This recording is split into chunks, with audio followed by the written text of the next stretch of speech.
Airlines कंपनियों को बम की धमकी का सिलसिला लगातार जारी है। विमानन कंपनियों को हफ्ते भर के अंदर बम से उड़ाने की 90 फेक या फिर हॉक्स कॉल मिली है।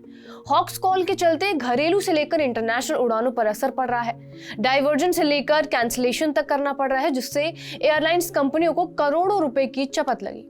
मीडिया रिपोर्ट्स के मुताबिक इन हॉक्स कॉल में 70% का सोर्स एक ट्विटर हैंडल है, जो कि है @AdamLenza1111।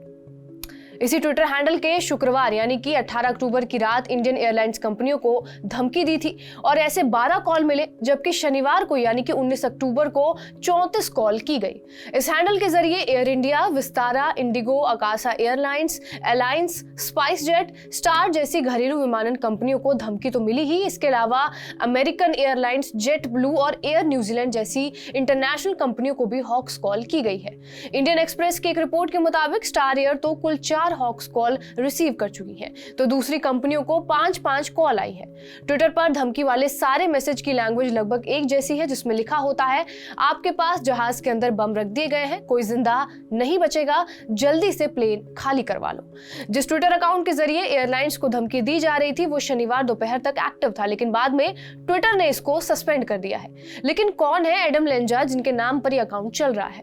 हॉक्स कॉल और बम की धमकी देने वाले ट्विटर हैंडल का यूजर नेम एडम लेंजा के नाम पर बना है, जिसने साल 2012 में अमेरिका के स्कूल में अंधाधुंध गोलीबारी करके 20 बच्चों की जान ले ली थी। लेंजा 24 दिसंबर 2012 को सैंडी हुक एलिमेंट्री स्कूल में घुसा था और बच्चों पर उसने अंधाधुंध फायरिंग की थी, जिसमें 6 से 7 साल की उम्र में 20 बच्चों की जान चली गई थी। दिलचस्प बात यह भी है कि एडम लेंजा भी इसी स्कूल से पढ़ा था। लेंजा ने स्कूल में गोलीबारी से पहले अपनी मां नैन्सी लेंजा की भी जान ली थी और CNN की एक रिपोर्ट की माने तो लेंजा जब अपने घर से निकला तो उसके हाथ में 3 बंदूकें थी, जिसमें एक ऑटोमेटिक असॉल्ट राइफल और एक पिस्टल थी। उसने मिलिट्री वेस्ट भी पहन रखा था।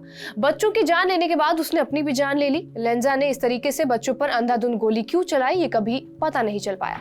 बाद में कोर्ट में जो दस्तावेज पेश किए गए, उससे पता लगा कि एडम लेंजा बचपन से काफी डिस्टर्ब था। उसे ऑनलाइन गेमिंग का शौक था। साल 2017 में एक महिला सामने आई और उसने बताया कि गोलीबारी से पहले वो लेंजा के संपर्क में थी। वो हमेशा हिंसा और खून खराबे की बातें किया करता था। वो एक लिस्ट भी बना रहा था जिसमें इस तरह की घटनाओं का ब्यौरा था। FBI की रिपोर्ट से यह भी पता चला कि एडम लेंजा की मां उसको लेकर बहुत प्रोटेक्टिव थी। जब वो 10वीं क्लास में था तभी उसकी मां अपने पति से अलग हो गई और स्कूल रिकॉर्ड से यह भी पता चला कि उसको सेंसरी डिसऑर्डर से लेकर ऑटिज्म स्पेक्ट्रम डिसऑर्डर, एंजाइटी जैसी दिक्कतें भी थी। सुरक्षा एजेंसियां ये पता लगाने के पीछे लगी हुई है कि इस ट्विटर हैंडल के पीछे कौन शख्स है जो एयरलाइंस कंपनियों को लगातार धमकी दे रहा है। उसने एडम लेंजा के नाम पर ही ट्विटर हैंडल क्यों बना रखा था? कहीं धमकी देने वाला शख्स भी लेंजा जैसा तो नहीं है? सुरक्षा एजेंसियों के मुताबिक इस तरह की हॉक्स या फिर फर्जी कॉल पीछे कई बार साजिश भी होती है। ज्यादातर समय धमकी देने वाला मानसिक समस्याओं से जूझ रहा होता है या फिर अटेंशन हासिल करने के लिए ये सब करता है। कई बार मजाक में या फिर प्रैंक कॉल्स भी इस तरह से की जाती है। इस पूरे मामले में सुरक्षा एजेंसियों ने पिछले हफ्ते 17 साल के एक नाबालिग लड़के को भी पकड़ा। आगे क्या कार्रवाई होती है वो तो आने वाले समय में ही पता लग पाएगा। बहरहाल आपका इस वीडियो पर क्या कुछ कहना है हमें कमेंट बॉक्स में जरूर बताएं। बाकी देश और दुनिया की तमाम बड़ी खबरों के लिए बने रहिए हमारे साथ TV9 डिजिटल पर।